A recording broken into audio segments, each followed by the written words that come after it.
Je vais vous présenter donc assez rapidement, sous une forme un petit peu plus compacte que ce qu'on faisait avant, les tendances générales, les grandes tendances de l'évolution donc pour l'année 2019. Bien sûr, il y aura un temps de questions.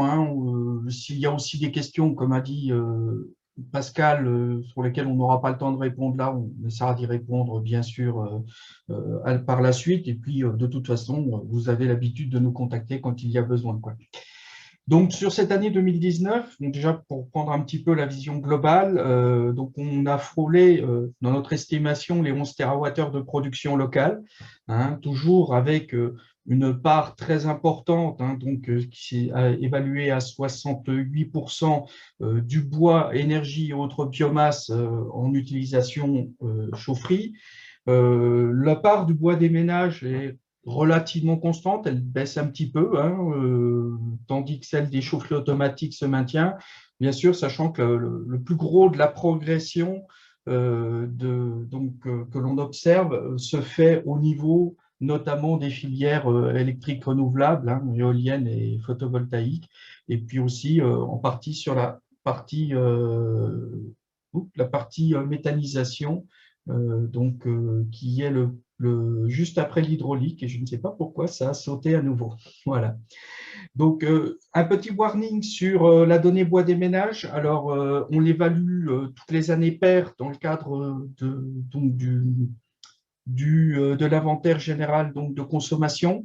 Là, c'est une évaluation intérimaire, d'accord? Donc, avec un petit peu plus d'incertitude, elle est un petit peu plus simplifiée, mais surtout, dans tous les cas, que ce soit pour l'évaluation complète pour les années paires ou pour cette évaluation-là, il y a quand même une grosse incertitude sur cette part du bois des ménages qui se base sur les données dont on dispose, qui sont malheureusement pas forcément très satisfaisantes, mais on est bien obligé de se limiter à ça.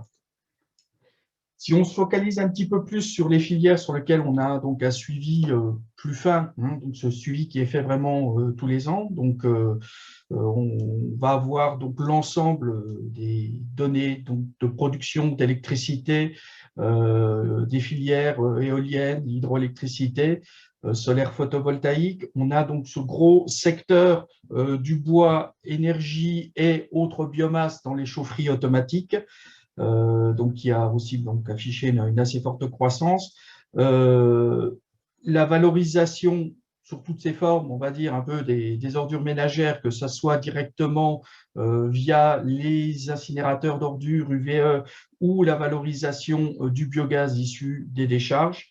Et on va revenir sur l'ensemble de ces secteurs assez rapidement. Le seul secteur sur lequel on ne va pas, disons, vraiment prendre le temps de détailler, c'est le solaire photovoltaïque, le solaire thermique, excusez-moi, qui affiche une croissance quasi nulle.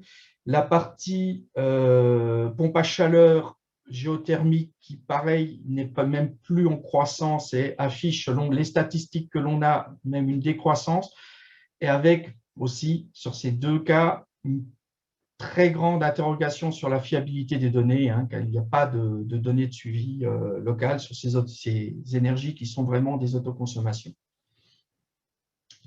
Donc, pour rentrer un petit peu dans le cœur du sujet, pour reprendre un petit peu une vision territoriale sur cette production totale d'énergie hors bois des ménages, il y a quand même une grande disparité au niveau territorial dans la région. On va retrouver les grandes installations hydrauliques historiques, comme dans le massif du Jura ou du Haut-Doubs. On va retrouver des grands parcs, notamment du côté de Lyon, au niveau de l'éolien. Et on a quand même justement une vision territoriale très hétérogène qui est un petit peu lissée par l'intégration du bois des ménages. Mais on voit quand même aussi, de manière quand même assez flagrante, l'impact du développement des filières électriques renouvelables qui pèsent beaucoup sur la vision, ou aussi sur les grands pôles urbains, des réseaux de chaleur sur lesquels il y a eu des déploiements de chaufferies très importants et qui ont une productivité très élevée. Donc, pour venir justement sur le domaine de ces chaufferies automatiques bois, on a depuis quelques années plus vraiment une progression aussi systématique des puissances. Hein, on a eu même, avec quelques fermetures, une légère régression en 2017, avant une forte progression en 2018 avec l'installation notamment d'une cogénération importante sur le site de Novillars, enfin sur la commune de Novillars, sur le site donc d'une usine de papeterie. On a par contre une augmentation, même si on a eu une petite régression en 2017, on a repris cette tendance à l'augmentation avec plus 3% de la consommation et de la production associée de ces chaufferies automatiques. Ces chaufferies, bien sûr, étant relativement soutenues par certaines activités. On voit que dans tout ce qui est agriculture, industrie du bois, on a des baisses de puissance et de production qui sont assez nettes entre 2018 et 2019, moins 17% de puissance, moins 25% de production. Ça va continuer aussi pas dans l'industrie hors bois, mais dans l'industrie du bois en 2020 où il y aura d'autres fermetures.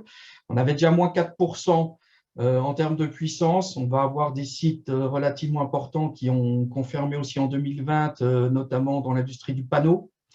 Mais malgré ça, on a justement une production qui reste à la hausse parce que on a eu la montée en puissance de sites comme notamment la Cogé de Novillars. Là, on ne présente que la cartographie sur les puissances. Les productions qui vous étaient présentées à la slide précédente étaient sur la chaleur. À cela, on peut encore rajouter les 35 gigawattheures d'électricité de ce site. Donc, d'un autre côté, on voit aussi que la partie chaufferie collective se maintient, toujours avec une augmentation de puissance et de production qui est bien présente. On a le chauffage urbain qui, ici, ne progresse pas vraiment de manière significative en termes de puissance parce qu'il y a déjà des très gros déploiements, voit toujours sa production se maintenir, voire légèrement augmenter. Donc, on voit que quand même, cette filière est quand même bien soutenue par ces grosses installations qui ont une grande productivité annuelle, même si on observe, bien sûr, parfois ces reculs sur les puissances. Pour passer à la partie filière électrique, on a une vision de dynamique qui est quand même un petit peu plus marquée. Sur la partie éolienne, donc, on était à plus 16% de puissance entre 2018 et 2019, plus 21% en production normalisée. Donc, 6 nouveaux parcs. Donc, le premier parc, justement, qui arrive en Saône-et-Loire, le parc de la Chapelle-au-Mans, un nouveau parc dans le Doubs, dans la Haute-Saône, qui avait vu l'année précédente son premier parc, et 3 parcs dans la Côte d'Or. Donc, on a quand même un rythme soutenu d'installation, une tendance pour 2019-2020, donc toujours de poursuite, plus 8% de puissance connectée, plus 10% de production réelle, pas production normalisée.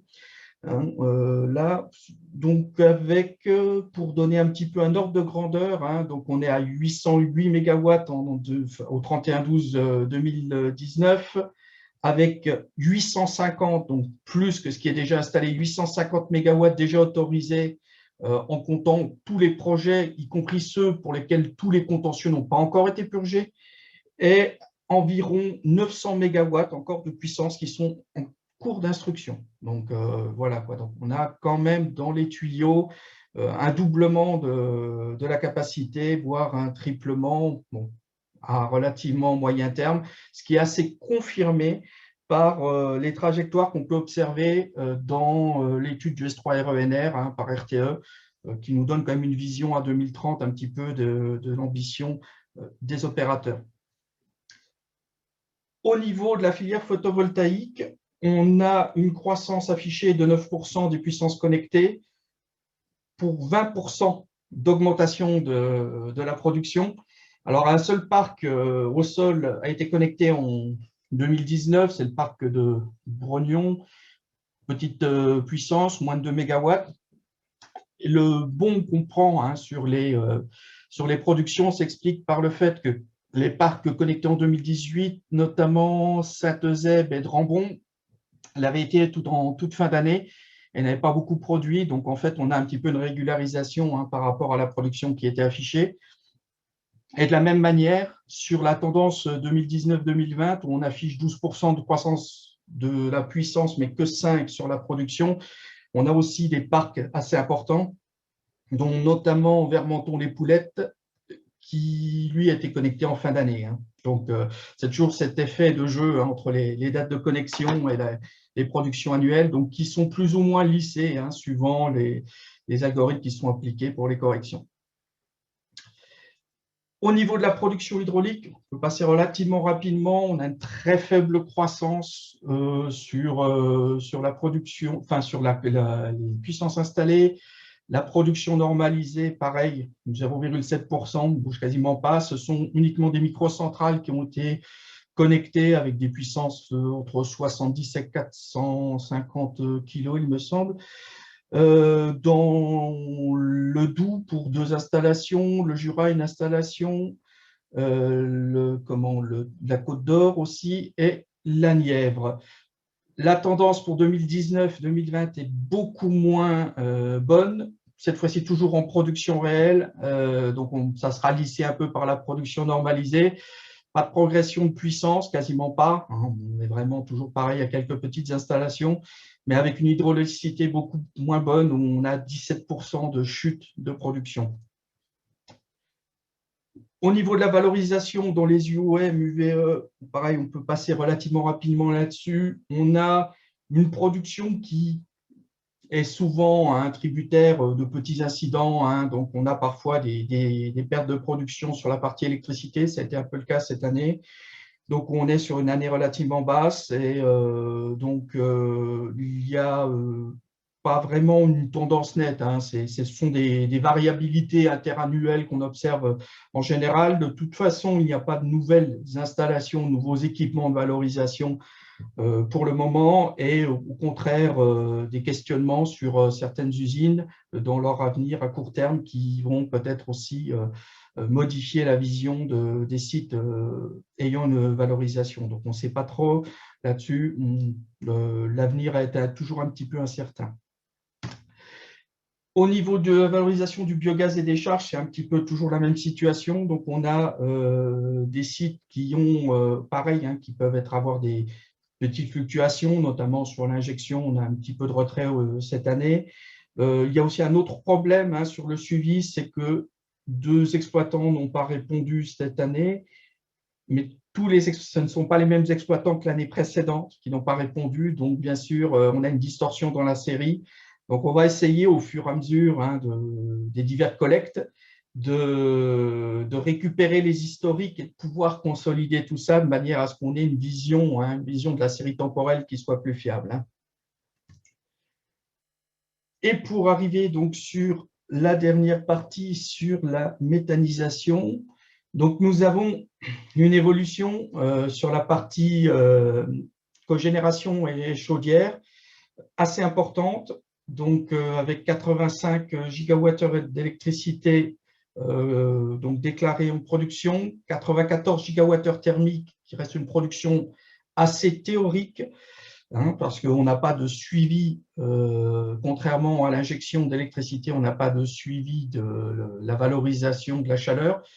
13 nouvelles installations connectées dans l'année pour 2,8 MW de puissance. Nous avons revu la puissance de 19 installations sur le parc. Il va y avoir aussi un travail qui est toujours en cours parce qu'on essaie de reconstituer certaines données.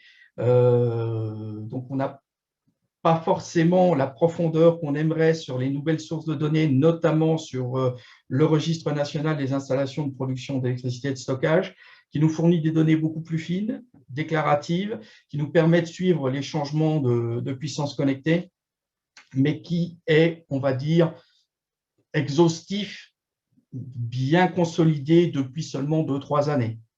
Donc, c'est notre nouvelle source de données principale pour tout ce qui est électrique, sur lequel on indexe la valorisation thermique suite à nos discussions, notamment avec l'ADEME. Mais bon, il y aura peut-être des petites incertitudes hein, sur l'historique, comme on ne peut pas trop remonter loin dans le passé. Une puissance électrique pour 2019-2020, 19% en croissance, avec une production à 22, de 22%, qui affiche 22% de croissance. Donc, des perspectives qui sont quand même plutôt bonnes, par contre, hein, toujours avec un petit regain de dynamique hein, par rapport à ce qu'on avait ces dernières années quand même. Pour la partie injection, donc on a une seule nouvelle installation d'injection en 2019, hein, Ciel Méthanergie à Ciel, en Saône-et-Loire, pour une injection. Oula, regardez, il y a une coquille dans le PowerPoint, je suis désolé, là. Donc, pour une injection totale de un peu plus de 40, entre 45 et 50 gigawattheures, il y a eu un copier-coller qui est resté. Nous avons donc cette nouvelle connexion en 2019 suite à l'augmentation qui explique l'augmentation de 200 mètres cubes heure. Il y avait eu juste une petite augmentation donc de débit qui a été régularisée sur 2018 sur l'installation qui est dans le territoire de Belfort. Voilà. La tendance, par contre, pour 2019-2020 est beaucoup plus intéressante avec une augmentation du débit injectable qui s'affiche à 94% et d'autres installations même qui ont déjà été connectées début 2021. Donc, avec une dynamique assez forte dans le domaine. Mais bien sûr, la Chambre d'agriculture reviendra là-dessus et GRDF pourra vous présenter aussi toutes les perspectives sur les connexions à venir, notamment via tout ce qui est capacité réservée à l'injection. Voilà. Merci beaucoup Stéphane, merci Benjamin aussi pour la première présentation. Je vous propose de prendre quelques questions. Marie-Lise, je te laisse nous dire les premières questions qui sont arrivées dans le chat. Dans le chat, une personne souhaitait connaître l'acronyme UIOM et l'acronyme UVE, donc j'ai répondu pour ceux qui se poseraient la question, comme quoi UIOM était unité d'incinération des ordures ménagères et UVE, on entend par UVE, unité de valorisation énergétique. Autrement, j'ai une question concernant le solaire photovoltaïque, savoir si on avait comptabilisé les centrales au sol et également les installations en toiture. Alors, pour répondre sur la question sur le solaire photovoltaïque, bien sûr, oui, les deux sont comptabilisés. Hein. Je précisais bien qu'il y avait une nouvelle centrale au sol hein, dans l'année de l'ordre de 2 MW. On n'a pas présenté de manière séparée les centrales au sol et les installations toiture et autres, hein, style ombragère de parking, etc., ombrière de parking, pardon, qui sont un peu les deux grandes catégories qu'on peut séparer, sachant qu'on n'a pas hein, le détail précis. On suit les centrales parce qu'on peut on va dire les singulariser de par les classes de puissance et de par le processus de permis de construire. Après, pour tout ce qui est installation toiture, hein, on a le détail entre les petites puissances uniquement des particuliers. Après, on ne sait pas si c'est de la toiture industrielle, une ombrière de parking ou des choses intermédiaires. Hein. Il faut juste être précis là-dessus. Ok, merci Stéphane. Je ne sais pas si on peut en reprendre une dernière remarque, savoir les raisons du recul de la production de l'hydraulique. Alors, sur 2019, il n'y a pas de recul. Hein. Par contre, sur 2020, oui, on a une hydraulicité qui est mauvaise. Et comme on voyait hein, sur les graphiques, on est avec des variabilités qui sont quand même assez importantes. Hein. On oscille entre 600 gigawattheures de production, presque à peine plus de 600 gigawattheures de production les mauvaises années, pour dépasser le térawattheure les bonnes années en hydraulique. Et c'est une situation qui est là depuis longtemps, mais qui a une tendance générale à la dégradation. Hein. Même si on a donc parfois des bonnes années encore hein, dans les dernières années, c'était le cas. 2018-2019 étaient des bonnes années pour l'hydraulicité. 2016 était encore une meilleure année, mais la tendance générale est à la dégradation. Mais donc, l'année prochaine, enfin, du bilan 2020, quand elle sera complète, vous montrera aussi accentuera, on va dire, cette baisse de l'hydraulicité moyenne, vu que les moyennes sont faites sur 15 ans. Et tu sais exactement pourquoi on a… Si c'est… Oh bah, c'est vraiment purement du déficit pluviométrique. Alors, il y a deux choses. Il y a du déficit vraiment de pluie, comme on l'a eu. On a eu un record de niveau bas sur Vouglan, par exemple, donc sur des retenues, donc sur des barrages massiques. Donc là, c'est vraiment des facteurs sécheresse. Et puis, il y a aussi des facteurs aussi où on a, je pense, enfin là, c'est une deuxième chose sur laquelle on est en train de creuser un petit peu, c'est aussi une question de régularité de répartition pour les installations au fil de l'eau. Donc, on a des étiages qui sont plus prononcés, des événements de pluie plus violents, plus forts.